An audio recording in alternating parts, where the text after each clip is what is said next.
Innanzitutto il benvenuto a tutti gli sportivi presenti a questa serata importantissima di finali della nona Crest Cup 2010. Un applauso alle due formazioni in campo che tra poco daranno vita alla finalina terzo-quarto posto. Alla destra il Moa Staff in maglia bianco-rossa verticale con pantaloncini blu e calzettoni rossi. A sinistra il Centro Revisioni Padriciano in maglia bianca, pantaloncini neri e calzettoni bianchi. Le formazioni delle squadre: il Moa Staff scende in campo col numero 1 Rossi, quindi 6 Corso, 7 Di Viccaro, 8 Siccardi, 9 Kasseler, 10 Gruic, 19 Muscillo, 23 Fiorentini, 24 Andrea Cipolla, 27 Matteo Palermo. L'allenatore è Matteo Zolia, il direttore generale del Moa Staff è Mohamed Aweiz. Passiamo al Centro Revisioni Padriciano mentre le formazioni eseguono le foto di rito con il numero 1 Fratello Marco, con il numero 2 Movio Andrea, con il numero 4 Del Prete Francesco, numero 5 Totano Salvatore, quindi Daniele Cerut, con il 21 Bronzi Alex, con l'8 Dennis Gelsi, cannoniere del torneo, numero 19 capitano Andrea Maiani e con il numero 99 Ruben Movio. L'allenatore è lo squalificato per questa finalina Nicola Giannone, somma di ammonizioni nel semifinale. Il direttore generale del Centro Revisioni Padriciano è Francesco Marturano, responsabile Picciola Brian.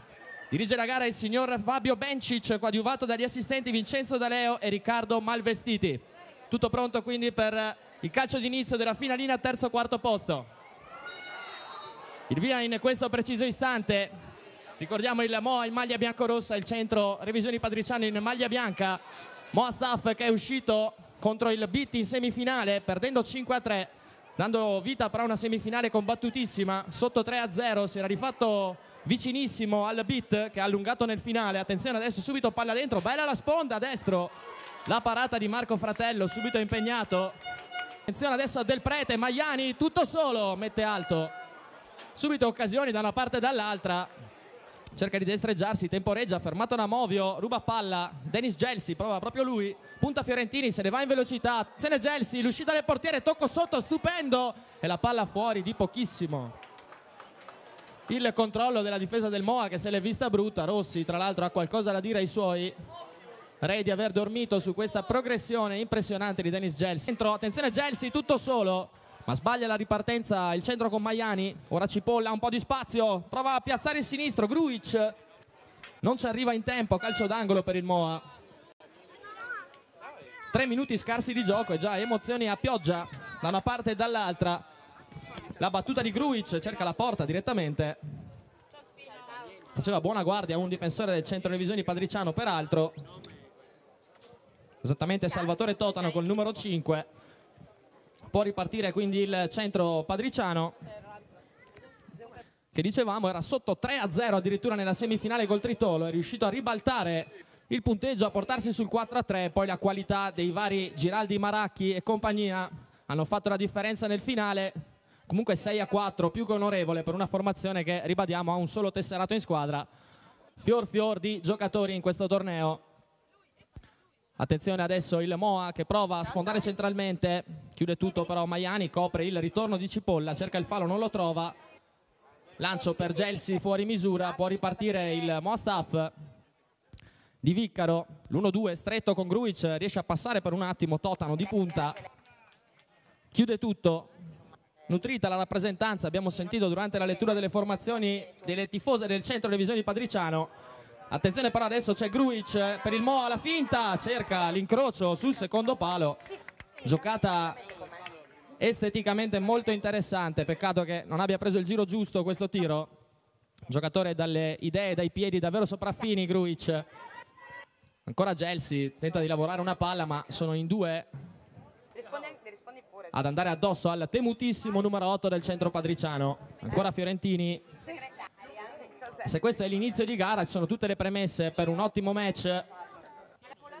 Gruic adesso verticalizza, Cipolla subito, destro bellissimo di Andrea Cipolla, palla che finisce a una spanna circa dal palo di Fratello che non avrebbe potuto farci nulla. Riconquistata dal Centro Padriciano che dopo un'iniziale difficoltà sembra essersi ripreso bene. Ora Totano, spazio sulla destra, prova la botta chiude il primo palo, scusate, Rossi. Adesso Grujic di testa, la spizzicata, gran volo di Fratello che va a chiudere Plastico sulla destra, sempre 0-0, ma emozioni da una parte e dall'altra. Sicuramente una finale terzo-quarto posto degna dell'importanza dei giocatori di questo torneo. Destra, tocco Cipolla, ancora fuori di pochissimo, ha provato ad incrociare. Emozioni ce ne sono, ma il punteggio non si sblocca, sempre 0-0. Fiorentini ora a forbice per Cipolla, cercava forse il tocco sotto anziché la botta. La palla che sfila lungo tutto lo specchio della porta, era corso e non Muscillo, ci correggiamo. Ora il rinvio del portierone del centro padriciano a cercare Gelsi, attenzione, spizzica il palo e la palla in rete. Gol stupendo, non se l'aspettava nessuno. Traiettoria incredibile, Rossi completamente sorpreso. Uno schema sicuramente non riuscirà tanto spesso e non è riuscito tanto spesso in questo torneo. Lancio lungo le portiere, spizzicata di testa, completamente spiazzato Rossi, ma nessuna colpa per lui. Colpo di testa di una precisione chirurgica di Gelsi e quindi punto numero 17 per lui in questo torneo e soprattutto 1-0 per il centro padriciano sul Moa Staff. Ora il Moa, vediamo se con cattiveria proverà a recuperare il punteggio. Grujic la finta, ancora con la suola, numero in mezzo a 2, fermato da Maiani. Fiorentini destro, palla fuori, non di moltissimo. C'è tra l'altro il cambio, entra Palermo col numero 27. Va a prendere il posto di Claudio Muscillo. Grujic adesso gira la palla con un po' di lentezza, però il Moa fa fatica a trovare spazio. Di Vicaro destro, attenzione, Fratello si distende, la palla che esce, vediamo se è rimessa o corner, proprio in corrispondenza dell'incrocio delle linee. Copre molto bene lo spazio il centro revisioni padriciano in questo primo tempo. 1-2, Bronzi ancora alla disperata Rossi, grande la sua parata. E ora Cipolla prova a impostare il contropiede per i suoi. Grujic da fuori può provare, destro che finisce fuori di non molto. Fischio di Bencic, parte Gelsi, prova all'esterno ed è un gol di precisione, di astuzia. Gol davvero notevole questo di Gelsi, come per il colpo di testa dell'1-0, tutti sorpresi anche per il secondo gol. Ci si aspettava la bomba di Movio, di potenza o magari un piatto sul secondo palo. È arrivato questo tiro di esterno, precisione ed astuzia del numero 8, sempre più leader dei capocannonieri del torneo.